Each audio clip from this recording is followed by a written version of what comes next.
semuanya, kembali lagi di Gosuran Online Sharing hari ini. Teman-teman, hari ini aku mau sharing tentang penyertaan Allah atau penyertaan Tuhan. Kisah hari ini aku belajar dari kisah Yusuf, teman-teman. Dari skema kisahnya kita sama-sama belajar dari ketika Yusuf itu bekerja di rumah Potifar. Ya, ayat itu di Kejadian 9, aku bakal bacain teman-teman, tapi mungkin aku bacanya agak ngelengkap, jadi teman-teman bisa baca kelengkapannya itu di rumah ya, teman-teman. Aku bacain ya. Kejadian 9 ayat 2, tapi Tuhan menyertai Yusuf selama dia bekerja sebagai budak orang Mesir itu, sehingga dia selalu berhasil dalam semua pekerjaannya. Lalu ayat 6, Potifar mempercayakan segala miliknya kepada Yusuf sepenuhnya. Dengan demikian, dia hanya perlu mengurus urusan pribadinya sendiri. Yusuf bertubuh kekar dan dia sangat tampan. Seiring berjalannya waktu, istri Potifar mulai menaruh hati pada Yusuf.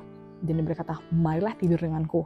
Tapi Yusuf menolak istri majikannya itu. Kata Yusuf, Tuan Potifar sudah mempercayakan segala miliknya kepada saya. Tidak ada orang lain dalam rumah ini yang diberi kuasa satu-satunya saya.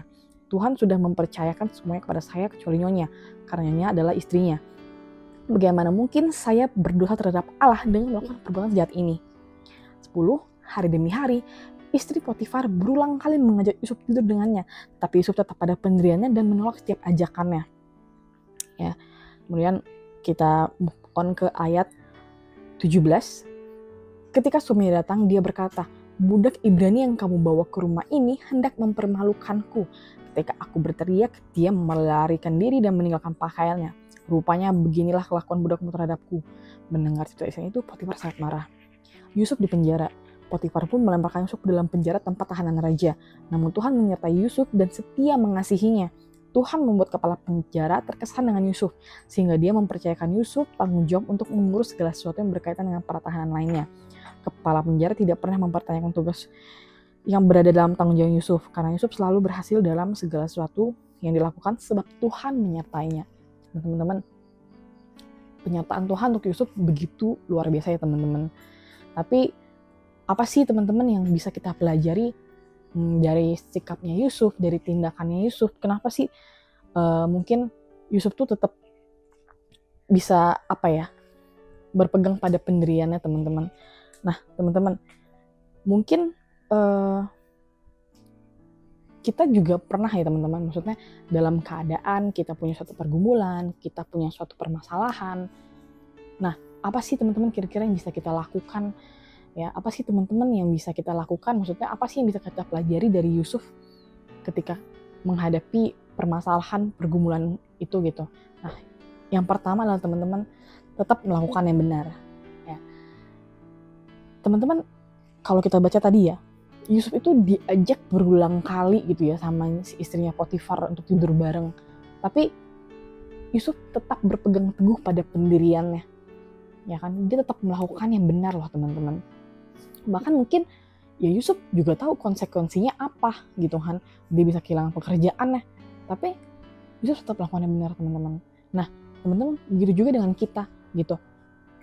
Mungkin ketika kita dalam pekerjaan gitu kan, kita punya bos, kita punya atasan, mereka menyuruh kita untuk melakukan hal yang tidak benar, tapi kita memilih maksudnya gak ngikutin itu, kita tetap memilih untuk melakukan, tetap taat sama firman Tuhan, walaupun kita tahu konsekuensinya ya kita bisa kehilangan pekerjaan.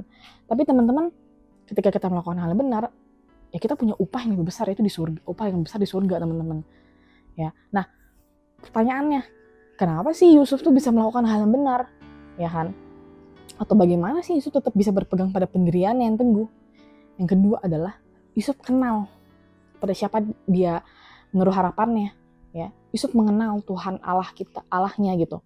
Nah, teman-teman, Yusuf kenal kepada siapa dia berharap. Yusuf tahu pada siapa dia berharap, kepada siapa dia minta pertolongan. Ya, jadi kita juga harus kenal tuh teman-teman. Siapa sih Tuhan kita, kepada siapa sih kita meminta pertolongan? Ya kan? Contohnya mungkin kayak gini ya. Anak kecil gitu.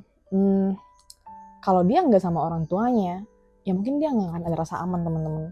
Ya kan? Tapi kalau dia sama ayahnya, sama mamanya gitu kan, anak kecil itu akan merasa aman, ya kan? Dia akan merasa kayak, oh ya nih bapak gue bakal ngejagain gue, gitu kan? Nah, teman-teman, begitu juga dengan kita sama Tuhan gitu. Kita harus kenal Tuhan kita, gitu. Ketika kita kenal Tuhan kita, kita akan merasa aman, kita akan merasa secure.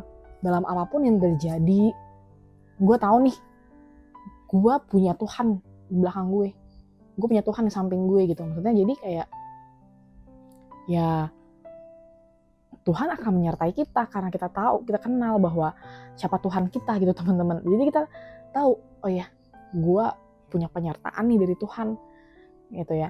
Nah teman-teman, jadi gitu ya teman-teman, kayak kita harus tetap melakukan hal yang benar ketika kita mungkin dalam keadaan yang tidak baik gitu teman-teman.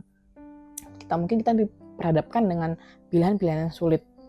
Lalu yang kedua, ya kita harus kenal siapa Tuhan kita untuk kita bisa melakukan hal yang benar itu teman-teman ya.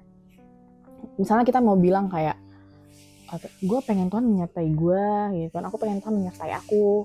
Tapi kalau kita nggak bisa mengenal siapa Tuhan kita, ya kita juga nggak akan sadar teman-teman kalau misalnya oh ya Tuhan udah menyertai aku nih.